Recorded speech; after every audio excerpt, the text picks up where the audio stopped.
Hello guys, আজকে সকাল সকাল আমার কাছে একটা পার্সেল চলে এসেছিলো। আসলে আমি সকালবেলা চান করে উঠেছি আর তারপরে দেখছি আমার বাড়িতে একটা পার্সেল এসে গেছে। তো আমি এখন আনবক্সিং করে দিচ্ছি সেটার মধ্যে কী আছে, আর তোমরাও দেখতে থাকো এটার মধ্যে কী আছে। আসলে সামনেই আমার দাদার বিয়ে আসছে, দাদার বলতে আমার মাসির ছেলে দাদা হয়, তার বিয়ে আসছে। তো সেই কারণে আমি এখন থেকেই শপিং শুরু করে দিয়েছি। দেখো, শাড়ি আমি কিনছি না, শাড়ি আমার আমার মায়ের যে এই বছরই পুজোর একটা শাড়ি আছে, তোমাদের সাথে আমি সেটাও শেয়ার করব, সেটাই আমি পরবো। আর পরে কেমন লাগছে সেটা তো নিশ্চয়ই শেয়ার করব। আর এই জন্যই এবার শাড়িটার সাথে ম্যাচিং করা কিছু অর্নামেন্টস আমি কিনছিলাম, তার জন্যই এই গলার হারটাও আমি কিনলাম।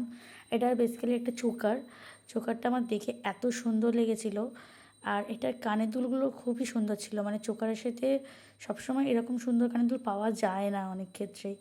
তো আমার প্রচণ্ড সুন্দর লেগেছে কানের দুলের সাথে চোকারটা। তো তোমরা সবাই জানিও চোকারটা কী মানে কীরকম আর কি, তোমাদের কীরকম লাগছে। আর তোমরা যদি চাও আমি কমেন্টে লিঙ্ক দিয়ে দেবো, সেইখান থেকে তোমরা গিয়ে এই চোকারটা পারচেস করতে পারো। আর এটার সাথে এই কানের দুলগুলোও খুবই সুন্দর এসেছিলো, মানে কানের দুলগুলো জাস্ট অসাধারণ এসেছিলো। আমার তো কানের দুলগুলো হাতে ধরতে গিয়ে একটার যে গুজিটা যেটা হয় কানের দুলে সেটা খুলে পড়ে যাচ্ছিলো।